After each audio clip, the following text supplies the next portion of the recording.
મુખ્યમંત્રી ભૂપેન્દ્રભાઈ પટેલના હસ્તે વડોદરા શહેરમાં 1156 કરોડના વિકાસ કાર્યોનું લોકાર્પણ ખાતમુહૂર્ત કરવામાં આવ્યું। મુખ્યમંત્રીએ આજવા રોડ ખાતે આવેલા પંડિત દીનદયાળ ઉપાધ્યાય નગરગૃહ ખાતે 1156 કરોડના વિકાસ કામોનું ખાતમુહૂર્ત લોકાર્પણ કર્યું હતું।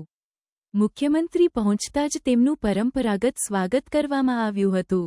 કાર્યક્રમમાં ધારાસભ્યો, મ્યુનિસિપલ કમિશનર, કલેક્ટર સહિત પદાધિકારીઓ અને મોટી સંખ્યામાં કાર્યકર્તાઓ ઉપસ્થિત રહ્યા હતા।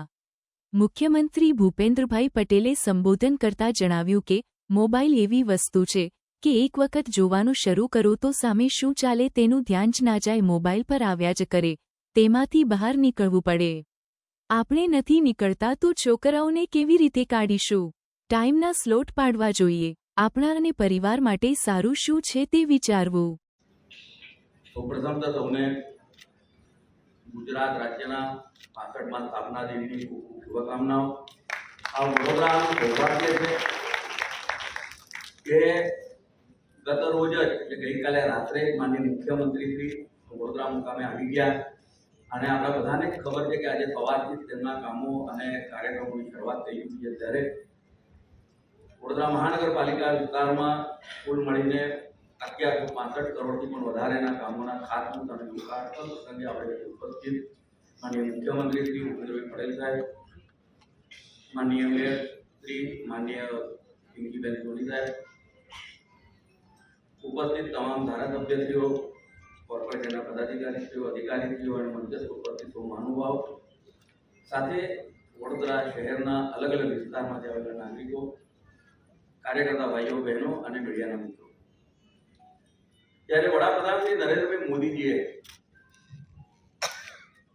આઝાદીના 100મા વર્ષે એટલે કે 2047માં કયા પ્રકારનો ભારત દેશ હશે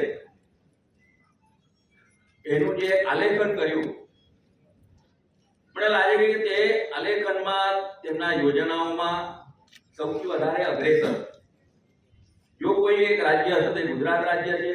કારણ માનનીય મુખ્યમંત્રી શ્રી ભૂપેન્દ્રભાઈ પટેલ સાહેબના આગેવાનીમાં એમની માર્ગદર્શન હેઠળ આ જ પ્રકારનું આપણું પ્લાનિંગ 2047નું વિઝન ગુજરાત એ પણ મૂકેલું છે અને તે અનુસંધાનમાં જ્યારે કામો થઈ રહ્યા છે ત્યારે આ વખતનું જે બજેટ હતું, આખા ગુજરાતનું જે બજેટ હતું એ 3,70,250 કરોડનું હતું। તેની સાથે સાથે આ વર્ષને જ્યારે માનનીય મુખ્યમંત્રીશ્રીએ શહેરી વિકાસ વર્ષ તરીકે ઉજવવાની જાહેરાત કરી છે અને તેના માટે થઈને 30,325 કરોડ જેટલી માતબર રકમની જ્યારે ફાળવણી કરી છે ત્યારે વડોદરાવાસીઓ તરફથી પણ માનનીય મુખ્યમંત્રીશ્રીનો ખૂબ ખૂબ આભાર માનું। તેની સાથે સાથે શહેરી માળખાગત સુવિધાઓ માટે અગત્યની સ્વર્ણિમ જયંતિ મુખ્યમંત્રી શહેરી વિકાસ યોજના તે માટેની જોગવાઈમાં 12,847 કરોડ જોગવાઈ કરવામાં આવી છે અને હાલમાં આપણાને બધાને ધ્યાનમાં છે કે તમામ ધારાસભ્યશ્રીઓની ગ્રાન્ટમાં 1 કરોડની વધારાનો ગ્રાન્ટ આપવામાં નક્કી કર્યું છે। તેમાંથી કેચ ધ રેન એટલે કે વરસાદી પાણી રોકવા માટે ઓછામાં ઓછા 50 ટકા તેનાથી ઉપરની પણ ગ્રાન્ટ તેમાં ફાળવી શકાય તે માટેનું માનનીય મુખ્યમંત્રીએ આયોજન કર્યું છે। આજના દિવસે જ્યારે માનનીય મુખ્યમંત્રીશ્રી ખાસ કરીને વડોદરા શહેરના આંતરમાળખાકીય સુવિધાઓ માટેની ખાતમુહૂર્ત અને લોકાર્પણ પ્રસંગે આવ્યા છે ત્યારે ગત વર્ષે પૂર દરમિયાન તેમને વડોદરા વાસીઓને એક વચન આપ્યું કે આવતા વર્ષે વડોદરામાં પૂર નહીં આવે અને 24 કલાકમાં જ એની કમિટી બનાવીને જે પ્રકારે કાર્ય ચાલુ છે, જે પ્રમાણે કામ ઝડપથી થઈ રહ્યું છે। હમણાં જ ગયા અઠવાડિયે જ્યારે માનનીય ગૃહમંત્રી શ્રી અને આપણા પ્રભારી મંત્રી શ્રી આવ્યા હતા તેમને મીડિયા સમક્ષ કહ્યું કે આ પ્રકારની કામગીરી આખા દેશમાં કોઈ ઠેકાણે થઈ હશે તે વડોદરા શહેરમાં થઈ છે અને તે માટે રાજ્ય સરકાર અને વડોદરા મ્યુનિસિપલ કોર્પોરેશનને ખૂબ ખૂબ અભિનંદન આપું। તેની સાથે સાથે આ વર્ષે બજેટમાં આપણે બધા જાણીએ છીએ કે વડોદરાની એક આપણે ઓળખાણ રાખેલી છે કે વડોદરા એક સાંસ્કૃતિક રાજધાની છે અને વડોદરામાં સુવિધાઓનો વધારો થાય તે માટે જ્યારે ત્યારે નાગરિકોની વચ્ચે જે કામ કરતા જનપ્રતિનિધિ અને સંગઠનના કાર્યકર્તાઓ દ્વારા અને સાથે ટીમ વડોદરા દ્વારા જે પણ કંઈક અલગ અલગ પ્રોજેક્ટ હાથ ધરવામાં આવ્યા હતા જેના ઉપર ચર્ચા વિચારણા થઈ હતી એ તમામ જે આવતા 5 વર્ષમાં પૂર્ણ કરવાના જે કામો હતા એ બધા જ કામો માનનીય મુખ્યમંત્રીશ્રીએ આ વર્ષના બજેટમાં જ આપણાને આપી દીધા છે અને તે માટે વડોદરા ક્રાંતિ સાહેબનો ખૂબ આભાર માનું. ત્યારે માનનીય વડાપ્રધાન શ્રી નરેન્દ્રભાઈ મોદીજી દ્વારા વન ડિસ્ટ્રિક્ટ વન પ્રોજેક્ટ અંતર્ગત દરેક જિલ્લાનું એક મહત્વ અનેરું થાય અને ત્યાંના આર્ટિઝન્સને અલગ અલગ પ્રકારનું કામ મળી શકે તે માટેનું જે આયોજન કરવામાં આવ્યું છે તે માટે રાજ્ય સરકાર શ્રી દ્વારા વડોદરા શહેરમાં એક અર્બન હાટ બનવા જઈ રહ્યું છે. ટૂંક જ સમય માટે એક વર્ષમાં 80 કરોડના માતબર ખર્ચે 2.5 લાખ સ્ક્વેર ફૂટ વિસ્તારમાં એક નવું સ્ટેટ ઓફ આર્ટ એવું હાટ બજાર બનવા જઈ રહ્યું છે. કદાચ ગુજરાતમાં સૌથી સારું હાટ બજાર હશે. તેમાં નાગરિકોના મનોરંજનની સાથે સાથે જે સ્થાનિક જેને આપણે કારીગરો કહીએ છીએ તેઓ અને વડોદરા શહેરમાં જે પ્રવાસીઓ આવે છે તેમને કઈ વસ્તુ વડોદરામાંથી ખરીદી કરવી તો ક્યાં કરી શકાય તે માટેનું એક સરસ બજારનું આયોજન કરવામાં આવ્યું છે. તેની સાથે સાથે વડોદરાની આસપાસ 500 થી વધારે મોટા ઉદ્યોગ ધંધો છે. તેઓની સતત 20 વર્ષથી એક માંગણી હતી કે વડોદરામાં જે કાર્યાન્વિત જે ઇન્ડસ્ટ્રીઝ છે જે કારખાનાઓ છે તેમના માટે થઈને તેમને જો કંઈક અલગ પ્રકારની મીટિંગો કરવી હશે કોઈ એક્ઝિબિશન કરવા હશે તે માટે થઈને કન્વેન્શન સેન્ટર એ 20 વર્ષથી જે એક અરજી દર વખતે મુકાતી હતી આ વખતના બજેટમાં માનનીય મુખ્યમંત્રી દ્વારા જનભાગીદારીથી વડોદરા ખાતે એક કન્વેન્શન સેન્ટર એ પણ હરની વિસ્તારમાં 3.5 લાખ સ્ક્વેર ફૂટમાં બનાવવાની મંજૂરી આપવામાં આવી છે જે ટૂંક સમયમાં જેનું કામ ચાલુ છે. જે પ્રકારે વડાપ્રધાન શ્રી નરેન્દ્રભાઈ મોદીજીએ ભારતના વિકાસ માટે 4 ઝોન પાડ્યા અને ડેવલપમેન્ટના દૃષ્ટિએ જ્યારે ઝોન પાડવામાં આવ્યા ત્યારે સુરતને એને એક ઇન્ડસ્ટ્રીયલ ઝોન તરીકે જ્યારે ડેવલપ કરવાનું નક્કી કર્યું તે જ પ્રકારનું આયોજન ગુજરાત સરકારે પણ કર્યું અને ગુજરાતમાં જે 6 ગ્રોથ હબ બનાવવામાં આવ્યા તેમાં મધ્ય ગુજરાતમાંથી વડોદરાનું જે સિલેક્શન કરવામાં આવ્યું અને તેના કારણે આગામી દિવસોમાં વડોદરા અને વડોદરાના આસપાસમાં એક અલગ પ્રકારનું ડેવલપમેન્ટ થઈ જવાનું. સાથે સાથે આપણે બધા જાણીએ છીએ કે સ્ટેચ્યુ ઓફ યુનિટી એ તરફ જવાનો રસ્તો વડોદરાથી થાય છે. તો વડોદરામાં આવતા પ્રવાસીઓ સ્ટેચ્યુ ઓફ યુનિટી જલ્દીમાં જલ્દી પહોંચી શકે તે માટે હાઈ સ્પીડ કોરિડોર તેનું પણ કામકાજ શરૂ થયું છે. આગામી વર્ષ દરમિયાન વડોદરાથી સ્ટેચ્યુ ઓફ યુનિટી જવા માટે આજે માની કે આપણને 1.5 કલાક લાગે છે તો 45 મિનિટમાં આપણે સ્ટેચ્યુ ઓફ યુનિટી પહોંચી શકીશું અને એ ખરેખર વડોદરા માટે રજૂ છે.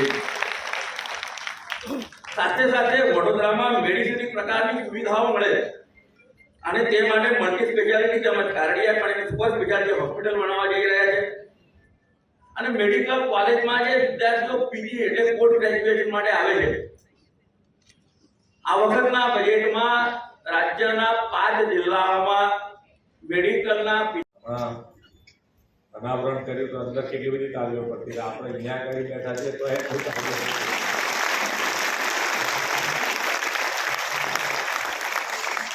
મોબાઈલ એવી વસ્તુ છે ને એક વખત મોબાઈલ જોવાનું શરૂ કરો ને પછી તમને સામે શું થઈ રહ્યું છે ખબર જ ના પડે એમાંથી બહાર નીકળવાનું બંધ થાય એવું જ નથી. એટલું બધું મોબાઈલ ઉપર આયા જ કરે તમારે જે જોવું હોય આયા જ કરે તમારે જોયા જ કરો એટલે તમારે આની અંદરથી બહાર નીકળવું પડે ને આપણે નથી નીકળી શકતા તો આપણા છોકરાઓને કઈ રીતે આમાંથી બહાર કાઢે એટલે આપણે બધાએ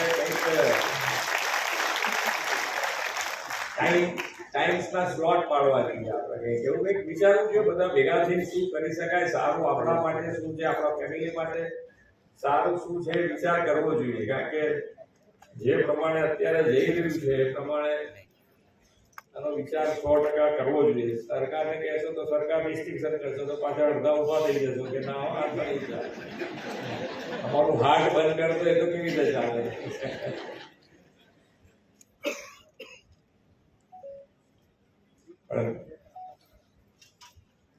ગઈકાલે ગુજરાત ગૌરવ દિવસ 65મો આપણે ઉજવ્યો છે એની આપ સૌને ખૂબ ખૂબ શુભેચ્છાઓ.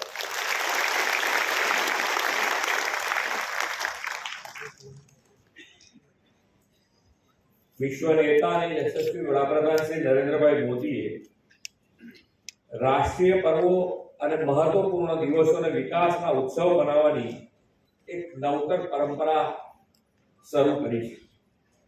એ દિશામાં હજુ ગઈકાલે આપણે પંચમહાલ જિલ્લામાં 644 કરોડના વિકાસના કામોની ભેટ આપી અને આજે અહીંયા આગળ 1156 કરોડ રૂપિયાના વિકાસના કામો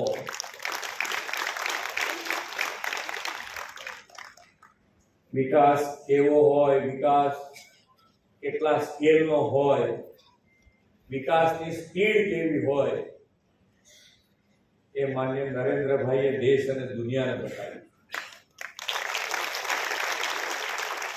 વિકાસની રાજનીતિ માન્ય નરેન્દ્રભાઈના આયા પછી શરૂ. આજે તમારે દરેક જગ્યાએ કોઈ પણ જગ્યાએ જ્યારે ભેગા થયા હોય તો વિકાસની વાત દરેક જણ કરતા થયા છે કે ભાઈ કેવો વિકાસ જોઈએ, ક્યાં તકલીફ છે, કેવી રીતની તકલીફ છે, દૂર કરવા માટે શું થઈ શકે. કોર્પોરેશનમાં અહીંયા ઘણા બધા વડીલ અહીંયા બેઠા છે, અહીંયા આગળ સામે બેઠા છે, અમારા સ્ટેજ ઉપર બેઠા છે. કોર્પોરેશનમાં કામ કરાવવું, એમાં લાખ રૂપિયાનું કામ કરાવવા માટે કેટલી તકલીફ પડતી એ બધાએ અહીંયા જોયેલી છે કે ભાઈ લાખ રૂપિયાનું કામ બોર્ડમાં કરાવવું અને એના માટે પૈસાની ફાળવણી કરાવી કેટલી તકલીફ પડતી. આજે બધામાંથી બહાર નીકળી અને આજે કરોડો રૂપિયાના કામ પ્રજાજનોમાં પણ એવું આવી ગયું છે કે ભાઈ વિશ્વાસ આવ્યો છે કે ના આ કામ આ શાસનમાં થઈ શકે એવું છે. અને એ લોકોનો જે વિશ્વાસ આવ્યો છે એટલે આપણને એ લોકો રજૂઆત કરે કે ભાઈ અહીંયા આગળ કામ થશે. આપણે કોઈને રોકતા નથી.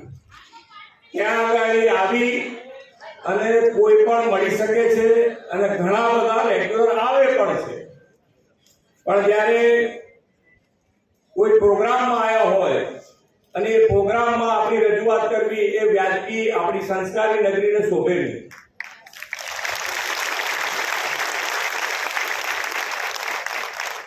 અને આની અંદરથી જ આપણે બહાર નીકળવું છે કે ભાઈ આવી પદ્ધતિઓ કે જે તમારા વિકાસના જુસ્સા સાથે કામ કરવાની જે પદ્ધતિ છે એમાં કોઈ ને કોઈ કારણસર આવું ક્યાંક ને ક્યાંક કારણ બની જાય તો તમારો જુસ્સો ન તૂટવો જોઈએ. આપણે કોઈ પણ વસ્તુ અમે તો હર હંમેશ મીડિયાના મિત્રોનું પણ મેં અત્યાર સુધી કેટલી વખત કીધું છે કે મીડિયામાં પણ જે પણ વસ્તુ નેગેટિવ હોય તો મેં મારા ડિપાર્ટમેન્ટને, સરકારના અધિકારીઓને કીધું છે કે ભાઈ આ ચેક કરો અને આ જો નેગેટિવ વસ્તુ હોય તો એને સુધારવાનું થતું હોય તો તાત્કાલિક એ સુધારો. એટલે આપણે જે કામ કરી રહ્યા છે એમાં ક્યાંક નાની મોટી ભૂલ થવાની છે. આટલા બધા કામ છે, આટલા બધા હાથ કામ કરી રહ્યા છે એટલે ક્યાંક ભૂલ થતી હોય પણ એનો અર્થ એવો કદાપી ન થાય કે ભાઈ સરકાર કામ પર ધ્યાન નથી આપતી કે નથી કરતી. અને બધાએ જોયું છે, એવું નથી આ કોઈ એક જણ કે એક વ્યક્તિની વાત નથી, આ સમૂહની વાત છે. અને સમૂહમાં કામ દેખાય એવું છે, લોકોના ઘર સુધી પહોંચ્યું છે. આજે જે વિશ્વાસ વધ્યો છે તો કેવી રીતે માન્ય નરેન્દ્રભાઈએ દરેક યોજના, જે પણ યોજના બનાવી છે, સરકારી જેટલી યોજના બનાવી છે બધી યોજનાઓ ના કેન્દ્ર સ્થાને જો કોઈને રાખ્યા હોય તો એ નાના માણસને રાખ્યા છે. નાના માણસને કેન્દ્ર સ્થાને રાખીને બધી યોજનાઓ બનાવી છે. અને પ્રધાનમંત્રી આવાસ યોજના હોય તો એ યોજનાઓમાં અત્યાર સુધીમાં કેટલા મકાનો મળ્યા છે. આજે 8 લાખથી વધારે મકાનો તો આપણે ગુજરાતમાં આપ્યા છે. કેટલા પહેલા બન્યા છે તો વિચાર કરો. એક જ દિવસે આપણને બધી જ ફેસિલિટી જોઈએ. અત્યાર સુધીમાં શું થયું, કેવી રીતનું થયું એ આપણી નજર સામે છે. કે પહેલા 4 દાયકાનો વિકાસ 1960માં જ્યારે ગુજરાત છૂટું પડ્યું એ પછીનો 4 દાયકાનો વિકાસ જોઈ લો તમે, અને આ છેલ્લા 2.5 દાયકાનો વિકાસ જોઈ લો. તમારે જ્યાં ચેક કરવું હોય ત્યાં ચેક કરવાની છૂટ છે. અને જેને ક્યાંથી ભૂલો શોધ્યો છે તો ગમે ત્યાંથી શોધશે. જુઓ તો ખરા, તમે આંકડાથી જુઓ, તમારે જ્યાં જઈને સ્થળ ઉપર જોઈ જાઓ. તમે અઢી દાયકાનું તમે ડેવલપમેન્ટ જુઓ. એક વ્યક્તિ, એક નેતૃત્વ આપણને મળે, બાકી આ દેશમાં આપણે બધાએ જોયું કે આપણા મોંમાંથી નીકળી ગયો છે કે આ દેશમાં કઈ સુધારો નહીં થાય, આ દેશ ક્યાંય આગળ નહીં વધી શકે. આજે એક નેતૃત્વ આપણને એવું મળ્યું કે આજે દેશ દુનિયામાં ચર્ચા કરતા થઈ ગયા, દુનિયામાં ચર્ચા કરતા. આજે આપણું ગૌરવ વધાર્યું છે, દરેકે દરેક સ્ટેજે વધાર્યું છે. નાના માણસ માટે પણ એટલી બધી યોજનાઓ મૂકી છે કે એ પણ પોતાના સ્વાભિમાન સાથે જીવી શકે, એના માટેના આયોજન છે. કોઈ એક વ્યક્તિ માટેનું આયોજન ન હોય કે સરકાર પાસે સમૂહનું આયોજન હોય, અને સમૂહના આયોજનમાં ક્યાંક તકલીફ પડે તો એના માટે પણ અમે બેઠા છીએ. આટલા બધા અહીંયા બેઠા છે, તમે ગમે તેને મળી શકો. નેટ ઝીરો આજે તમે વિચાર કરો કે જે પહેલા ફોરેનમાં થતું હતું એ આપણે કેટલા વર્ષો રાહ જોતા હતા કે આ ફોરેનમાં હવે આજે શરૂ થયું છે તો આપણા ત્યાં 20-25 વર્ષે આવશે. આજે આપણે ગ્લોબલ કોમ્પિટિશનમાં આવ્યા છે, ગ્લોબલ કોમ્પિટિશનમાં.